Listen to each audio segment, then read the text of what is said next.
Tout cela fait beaucoup et pour comprendre davantage, le ministre de l'Économie, des Finances et du Développement est notre invité. Adizatou Rosine Koulibaly, bonsoir.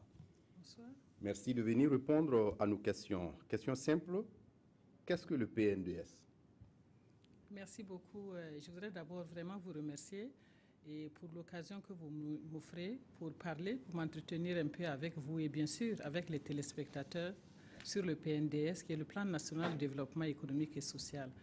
Il s'agit en fait du nouveau référentiel de développement pour la période 2016-2020 que le gouvernement a adopté justement hier, mais à travers un processus très participatif, parce qu'il est important et au niveau d'un pays, lorsqu'on se fixe des priorités de développement, que l'on puisse effectivement baser le chemin pour pouvoir atteindre les résultats escomptés. Le processus a été très participatif et nous avons par exemple tenu les assises nationales les 20 et 21 juin dernier, des assises qui ont connu la participation de plus de 350 personnes et de l'administration publique, du secteur privé et des collectivités locales. Et bien sûr, nous avons même la société civile, elle était effectivement partie prenante du processus. Nous avons même à distance consulté la diaspora qui a pu aussi nous donner les contributions et les partenaires techniques et financiers du pays. C'est donc pour dire qu'à partir du programme présidentiel, nous avons été instruits, mon ministère et avec bien sûr toute la participation du gouvernement, d'élaborer ce référentiel à partir duquel le gouvernement va travailler pour pouvoir atteindre les programmes et les priorités qui avaient été déjà identifiées et définies dans le programme présidentiel. Oui, on l'a vu, le représentant de la Banque mondiale au Burkina relève que c'est un référentiel de qualité et donc un soutien de taille pour la mise en œuvre de ce plan. Oui, bien sûr. En tout cas, je suis heureuse de dire que nous devons être fiers de ce document, de son contenu d'abord. Non seulement le processus a été inclusif, mais la qualité du document. Et nous avons vu ce qui se fait dans d'autres pays. En tout cas, je peux dire ici que c'est un des documents de très bonne facture que le pays effectivement a eu à produire. Que ce document retrace les priorités, mais qu'il est ambitieux en même temps. Il est ambitieux et il est novateur.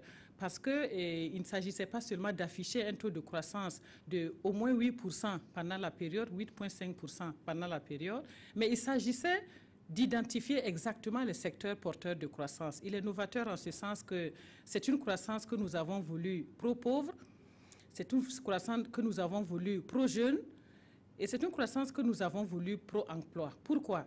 On s'est rendu compte par le passé que le Burkina avait atteint des taux de croissance de plus de 6%, mais malheureusement, la pauvreté est restée massive.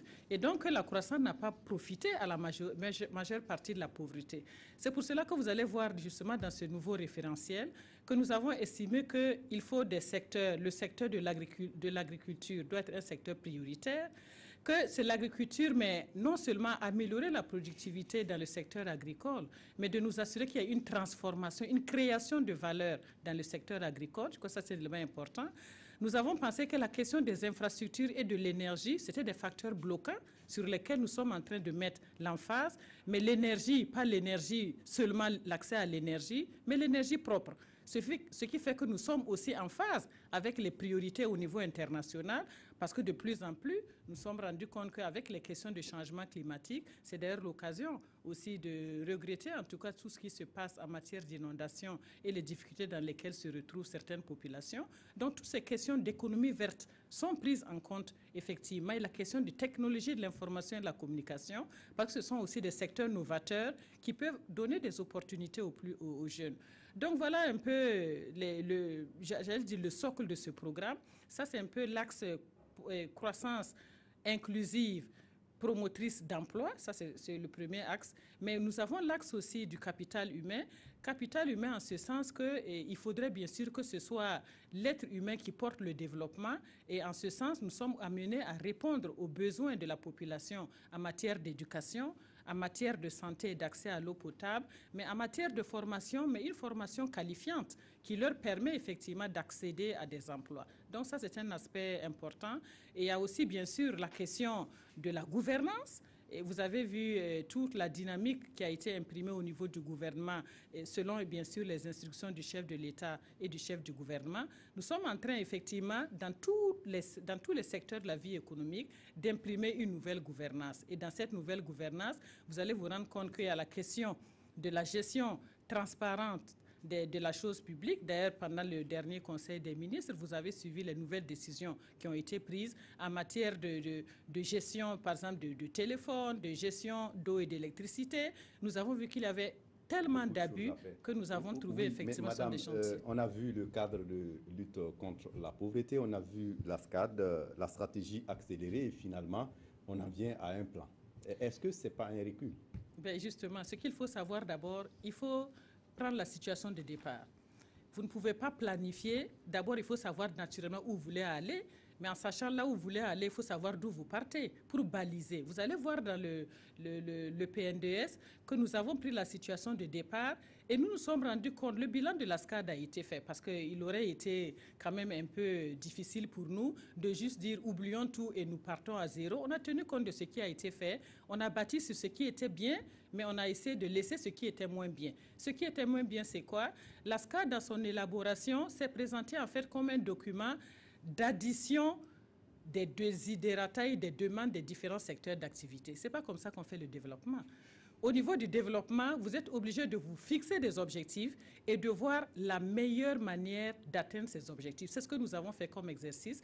C'est pour ça qu'il y a eu un cadrage au niveau du budgétaire, d'abord au niveau des priorités, et nous avons essayé de voir si nous voulons atteindre un taux de croissance de 7,7 à 8%, quels sont les secteurs sur lesquels nous allons travailler, mais tout en nous disant que nous voulons des secteurs qui vont créer de l'emploi. Ça, c'est quand même un choix politique fort que nous avons voulu effectivement imprimer. Et ceci dit, donc, nous avons fait des affectations au niveau des secteurs, c'est-à-dire a priori. A priori, nous avons dit, tel secteur d'activité, voilà le niveau d'investissement que vous devrez atteindre pendant la période pour pouvoir inverser la tendance actuelle. En somme, du réalisme par rapport à la politique que vous voulez mener dans les 5 ans à venir. Mais Madame le ministre, comment ce plan sera financé? Bon, bien sûr, chaque plan, effectivement, appelle des besoins de financement. Et je voudrais d'ailleurs remercier les partenaires techniques et financiers. J'ai vu que la Banque mondiale était partie au palais pour rendre visite au chef de l'État. La Banque mondiale a décidé de nous accompagner au niveau de l'organisation d'une table ronde des partenaires techniques et financiers. C'est important de dire que la table ronde, c'est en fait un rendez-vous d'échange d'abord. On a annoncé la rencontre pour septembre prochain.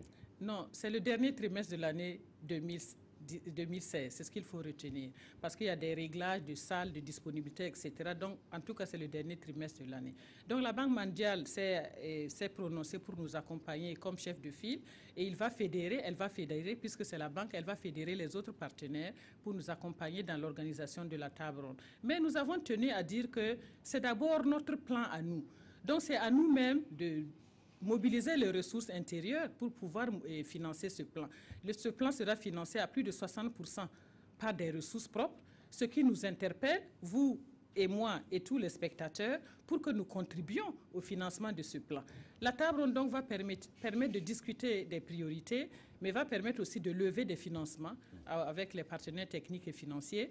Il y a aussi des partenariats que nous allons nouer avec le secteur privé, les partenaires publics-privés.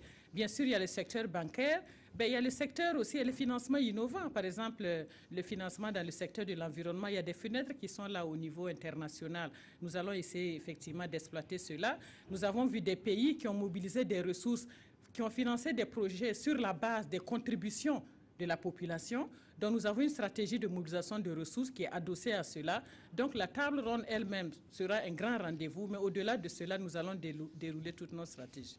Merci à vous, Madame Hadizatou Rosine Coulibaly, ministre de l'Économie, des Finances et du Développement, d'être venue nous parler du PN2S, le Plan national de développement économique et social, le nouveau référentiel en matière de développement du Burkina.